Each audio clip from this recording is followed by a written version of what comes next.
चाय पानी पिलाई। कहने लगा कि सेठ जी चाय बाद में पिएंगे। उस फकीर ने कहा है कि आज रात आप मर जाएंगे, कल का सूरज आप नहीं देख सकते। सेठ को बड़ी प्रसन्नता जाहिर हुई। कहने लगा कि ठीक है, कम से कम मुझे आज मेरी मौत का समय तो पता लगा कि मैं आज रात मर जाऊंगा। उसे चाय पिलाई और कहा कि आप जा सकते हो, और अपने मुनीम को बुलाया। कहने लगे कि बताओ हमारे पास कितना पैसा पड़ा है, आज हमारे पास कितना पैसा इस समय घर में है, कितना सोना है, कितनी चांदी है, कितनी दौलत है। उस मुनीम ने कहा कि महाराज कि सेठ जी आज हमारे पास कम से कम इतना पैसा पड़ा है कि अगर हम एक एक दिन दुखी को देना शुरू करें तो पूरी रात निकल जाएगी।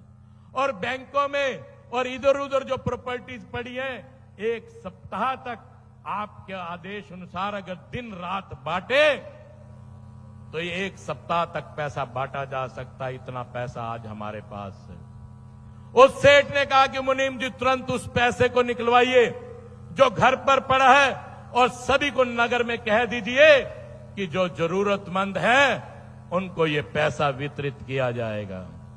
और लोगों की लाइन लग गई। किसी को अपने बच्चे की पढ़ाई के लिए पैसा चाहिए, किसी को बेटी की शादी के लिए पैसा चाहिए, किसी को किसी चीज के लिए पैसा चाहिए।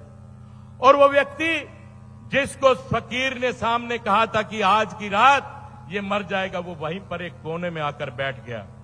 और सेठ ने उन लोगों को दान देना शुरू कर दिया। जिसकी जैसी जरूरत थी वैसा दान सेठ देता चला गया। और वो व्यक्ति बैठा सोच रहा कि सेठ अब गिरेगा, अब मरेगा, अब गिरेगा, अब मरेगा। पूरी रात निकल गई। अगले दिन की सुबह हो गई, दोपहर हो गई, सेठ पैसा बांटता जा रहा। वह व्यक्ति दौड़ा दौड़ा फकीर के पास गया। कहने लगा फकीर साईं, मुझे तुम्हारी बात पे कोई शक नहीं।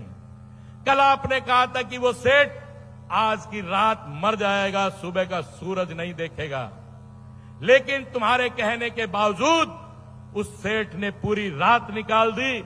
अगला दिन भी निकल गया और अगली सांझ भी आ गई, और अभी भी वो सेठ जिंदा है। उस फकीर ने उस मालिक से कहा कि मालिक, तेरे कहे हुए अल्फाज मेरी जुबान से निकलते हैं। मेरी जुबान से अगर कोई बात निकलती है तो वो कार्य पूरा हो जाता है, लेकिन ये कैसे हो सकता है कि मेरी जुबान से निकला कि आज वो सेठ मर जाएगा, और सेठ रात को भी जिंदा रहा, अगला दिन भी जिंदा रहा, और आज भी दूसरी रात